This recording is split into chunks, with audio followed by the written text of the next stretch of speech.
고려사 기록에 따르면 아자개가 사벌주를 왕건에게 바치자 왕건은 크게 환대하며 아자개를 맞아들였다고 하는데, 오히려 아자개의 사후 기록에는 일개 도적 괴수였다고 기록함으로써 다소 이중적인 태도를 보여주게 됩니다. 아자개와 견훤은 각기 성이 달라 진짜 부자관계인지 의심되는 정황이 있으나, 대체적으로 여러 사학자들이 연구를 통해 유추한 결과로는 부잣관계는 맞지만 사이는 좋지 못했다고 이해하는 상황입니다. 아자개의 본래 이름은 이아자개, 다른 이름으로는 이원선이라고도 하는데 확실한 증거는 없는 상태이며, 견훤의 성도 원래는 이씨였지만 아버지에게 따로 떨어져 나와 백제를 건국하던 시기쯤 견씨로 성을 바꾸었다고 보고 있습니다. 두 부자의 관계는 전해지는 이야기에 따르면 가업을 잇기를 바라는 아버지와 스스로 성공하고 싶은 견훤의 의견이 충돌해 집에서 출가하여 군인이 되었다고 하고 있으며, 원래부터 사이가 좋지 못했다고 전해지고 있습니다. 아무튼 당시 백제는 공격적인 움직임을 통해 상대 국가들을 무력으로 점거해 나가는 정책을 취했으나, 고려는 유화적인 움직임을 통해 상대 국가들을 포섭하려 했기 때문에 두 나라의 출발점은 각기 다른 양상을 보이게 됩니다. 때문에 유명무실했던 신라 왕조는 땅만 차지하고 있었을 뿐 거의 제기능을 못하던 나라였고, 고려와 백제는 누가 먼저 이 신라 땅을 병합하느냐가 가장 중요한 포인트였기 때문에 두 나라에게 있어 신라 영토는 명분상으로도 매우 중요한 역할을 차지하게 됩니다. 그래서 견훤은 고려가 내분으로 시끄러운 사이 신라를 빠른 시일 안에 무너뜨리고자 고려의 화친을 받아들임과 동시에 한편으로는 군사를 일으켜 신라를 공격할 계획을 세우게 되니, 견훤에게 있어 최우선 과제는 과거에도 두 차례나 자신을 패배시켰던 대하성을 공격하는 일이었습니다. 920년, 견훤은 군사 1만을 이끌고 대하성을 공격하여 함락시키게 되면서 서라벌로 진격할 수 있는 루트를 확보, 그대로 기세를 몰아 구사성과 진래군으로 진출해 신라의 수도가 있는 서라벌 턱 밑까지 쳐들어가게 됩니다.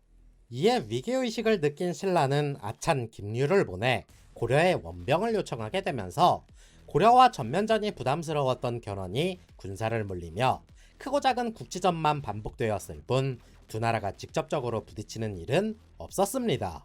한편 신라 53대 국왕이던 신덕왕이 죽고 54대 국왕 경명왕이 등극하였으나, 일길찬 김현승 등의 반란으로 나라가 시끄러워졌으며, 이 시기에 백제의 공격으로 대하성 일대를 잃어버리게 됨으로써 옛 가야 지방의 영토를 약 260년 만에 상실하게 됩니다.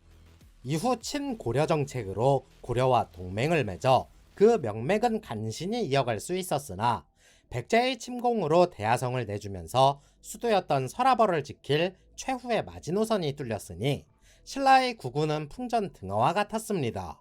924년, 이러한 신라의 친고려 정책으로 위기감을 느낀 견훤은 대하성을 지키던 넷째 아들 금강에게 명해 군사를 이끌고 조물성으로 나아가 그곳을 공략하도록 지시하게 됩니다. 그래서 금강이 군사를 이끌고 지금의 경상북도 안동시와 상주시 사이에 있는 조물성을 공격하자 신라는 고려에게 구원병을 요청하게 되고, 고려 장군 내선이 백제군과 맞서 싸웠으나 전사, 조물성의 함락도 시간 문제였습니다. 하지만 그곳을 지키던 백성들의 저항이 워낙 거셌고 고려도 대장을 잃었다고는 하나 성에 틀어박혀 결사항전을 하니, 백제군은 결국 조물성을 함락하지 못하고 후퇴하게 됩니다. 이듬해 925년이 되면서 견훤이 직접 군사 3천을 이끌고 재차 조물성을 공격하자, 고려에서는 왕건이 직접 군사를 이끌고 내려와 대치, 이 전투는 쉽게 결판나지 않았습니다. 이에 화친을 맺고 잠시 군사를 물리기로 하면서 서로 인재를 교환해 불시에 전쟁이 일어나는 것을 막고자 했으니, 이때 견훤은 자신의 조카인 진호를, 왕건도 자신의 사촌 동생이었던 왕신을 인질로 보내면서 전투는 끝이 나게 됩니다. 926년, 봄이 되자 건강이 악화된 진호가 병으로 급사하였는데, 왕건은 진호의 시신을 수습해 견훤에게 보내주었지만, 견훤은 진호가 살해당한 것이라 의심하곤 자신이 인질로 데리고 있던 왕신을 죽이고는 곧바로 군사를 일으키게 됩니다. 견훤은 곧바로 웅진으로 진군하여 운주와 웅주를 무너뜨렸으며, 왕건은 왕신이 죽었다는 것에 격분해 신라군과 연합해 대대적으로 반격에 나서며 용주 일대를 빼앗게 됩니다. 그리고 여담으로 이 시기에 발해가 거란에게 멸망당하면서 태자 대광현이 약 10만에 달하는 유민들을 이끌고 고려에 망명하였고, 이때부터 고려의 전투력이 백제를 점점 압도하기 시작했는데, 고려사에는 934년으로 기록되어 있으나 최근의 연구에 따르면 망명 시기를 926년 발해 멸망 직후로 보고 있는 상황입니다. 927년 왕건이 기세를 몰아 진격함에 따라 양측의 군대는 웅진과 문경 근방에서 서로 맞붙게 되었으며, 이때 고려 장군 김락이 전장을 우회하여 진주에 상륙, 곧바로 대야성을 탈환하고 그곳을 지키고 있던 백제 장군 추어조를 붙잡게 됩니다.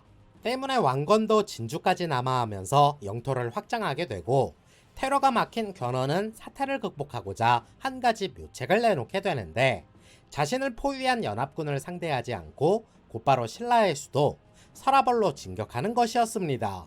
이에 따라 견훤은 군사를 돌려 문경을 급습한 뒤 영천을 거쳐 신령, 화산, 호당, 도동, 인포, 아화, 건천, 모량을 거쳐 서라벌을 기습함으로써 태평하게 술을 마시고 있던 경혜왕을 포석정에서 포박한 뒤 자결을 강요하게 됩니다.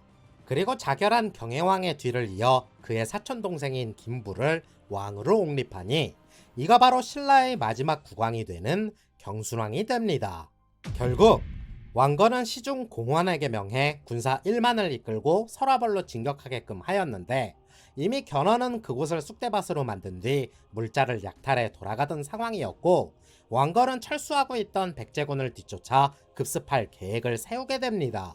그래서 신순겸과 김락 등 여러 무장들과 함께 정예 5천을 이끌고 견훤보다 먼저 달려가 공산에 매복하여 그곳에서 견훤을 붙잡아 전쟁을 끝내려 하였으나, 견훤은 이 모든 일들을 간파하고 있었습니다.